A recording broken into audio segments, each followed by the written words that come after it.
Où est-ce que je me mets? François Cluzet, c'est un peu le copain que tout le monde rêve d'avoir. Charmant, abordable, avec une pointe d'excentricité, mais derrière ce sourire affable se cache une blessure. C'est un survivant, un miraculé de la vie et de sa profession. Voilà. Il lui a fallu 40 ans pour atteindre le haut de l'affiche. Depuis, l'acteur enchaîne les rôles. Cette semaine, il joue dans Do Not Disturb avec Yvan Attal.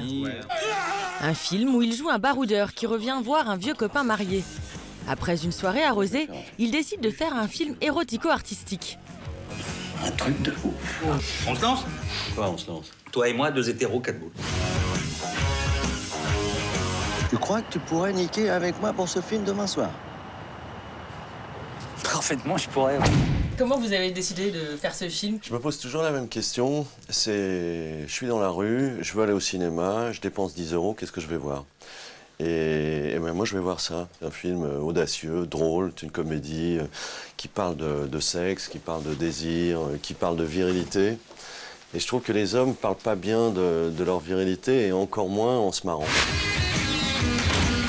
D'un seul coup, d'être à poil, je me suis dit, au figuré comme au propre, finalement, de tourner en slip, qu'est-ce qui se passe, quoi, comment ça se passe? D'abord, j'avais un peu la réaction de me dire, bah, attention, il faut se muscler. Vous avez fait? Non. J'ai fait un peu, bien sûr. Voilà, donc le sujet m'emballait. Je trouvais que le fait de faire une comédie sur ce sujet, ça n'avait pas été fait, quoi. À 57 ans, François Cluzet est d'une décontraction à toute épreuve. Pourtant, sa vie n'a pas toujours été un long fleuve tranquille.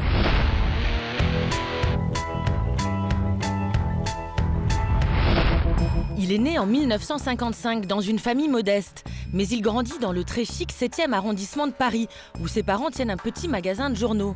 Sa mère l'abandonne quand il a 8 ans pour partir vivre avec un autre homme.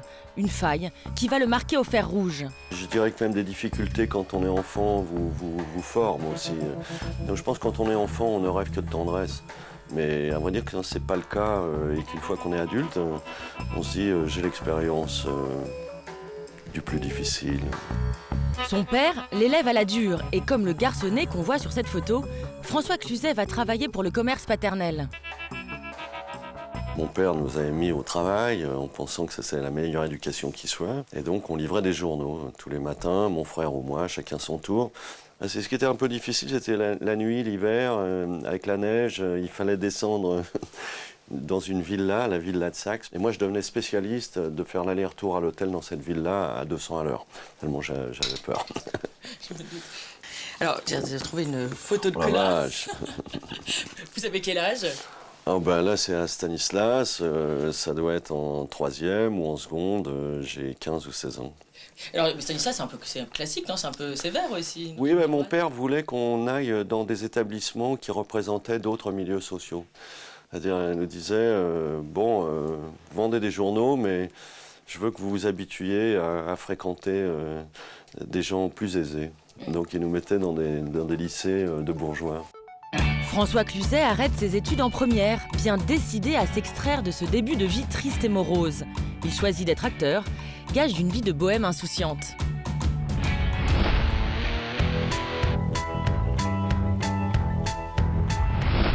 J'ai toujours voulu faire ce métier. À 10 ans, j'avais vu Brel au théâtre et je savais que je voulais faire ça. C'est tout naturellement qu'à 17 ans, il se dirige vers le célèbre Cours Simon, où il apprend à jouer la comédie. En 1976, il se produit au théâtre. Sa sensibilité à fleur de peau trouve sa place sur les planches. Il est vite repéré par les réalisateurs de cinéma. Son premier film s'appelle Cocktail Molotov. Mais c'est seulement en 1983, à 28 ans, qu'il obtient son premier grand rôle dans le film culte L'été meurtrier aux côtés d'Isabelle Adjani. Vous vous souvenez? Bien sûr, je me souviens très bien. J'ai plusieurs choses dont je me souviens avec elle. D'abord, je trouve que c'est une actrice excessivement rare. Et puis une personnalité vraiment hors du commun, une beauté aussi hors du commun. Mais c'est aussi un partenaire, Isabelle.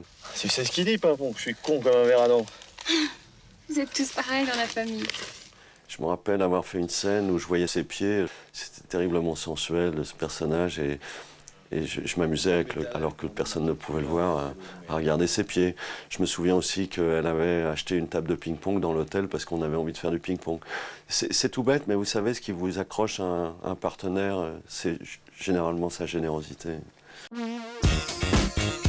Très vite, son physique passe-partout est un atout. Il fait partie de cette génération de trentenaires fragiles qui assument leur part de féminité. Qu'est-ce qui se passe? Qu'est-ce que je dois faire? Comme Daniel Auteuil, Christophe Malavoie ou Robin Renucci. Mais c'est Cluzet qui va prendre le dessus. Dans les années 80 et 90, il tourne 1 ou 2 films par an avec les plus grands réalisateurs. Chabrol, Zidi, Assayas. Il s'essaye même à une carrière hollywoodienne. Dans le film Prêt-à-porter de Robert Altman, il joue avec Julia Roberts. Mais ce sera sans suite. Vous savez, le métier, c'est comme ça. Hein. Vous avez des hauts et vous avez des bas. Et je dirais que d'une manière générale, c'est un métier tellement mobile qu'il faut éviter de se prendre au sérieux. Parce que le premier type qui se croit arrivé va redescendre dans la seconde.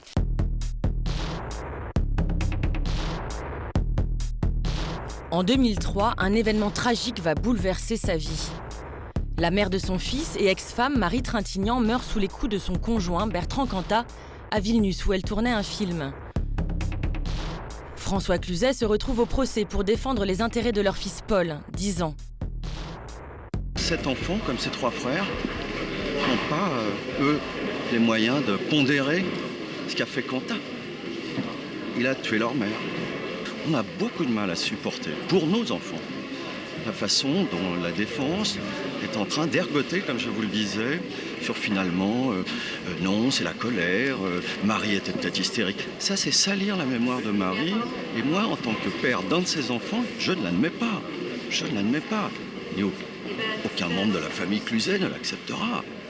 Voilà simplement ce que je voulais dire. Une épreuve qui le fragilise à nouveau. Ses démons reviennent le hanter.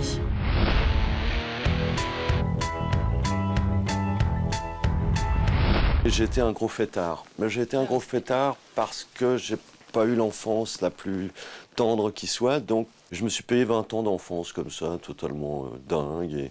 Et je ne les regrette pas parce que pendant tout ce moment-là aussi, cette génération qui était la mienne, essayait de réussir. On était beaucoup. Et j'ai eu envie de me dire, je les laisse passer devant. Je préfère les bars, je préfère me marrer. Mais à faire la fête sans limite, il se laisse déborder. Et c'est après avoir joué dans un film sur l'histoire d'un alcoolique repenti qu'il va livrer sa propre expérience. Le dernier pour la route. À cette occasion, vous avez dit au grand public que vous-même, vous avez été alcoolique. Quel était le déclic pour sortir de l'alcoolisme? Je dis toujours que moi, j'avais un projet, ce qui n'est pas le cas de tous les alcooliques. Quand je vois des alcooliques malheureux qui souffrent atrocement sur les bancs, à finir leur bière à 10 degrés ou leur bouteille de rouge, j'ai toujours beaucoup de compassion parce que je me dis qu'ils n'ont pas de projet. Moi, j'avais un projet, c'était celui de réussir. Et c'est grâce à Guillaume Canet, de 20 ans son cadet, que François Cluzet va enfin être propulsé vers la gloire à 50 ans.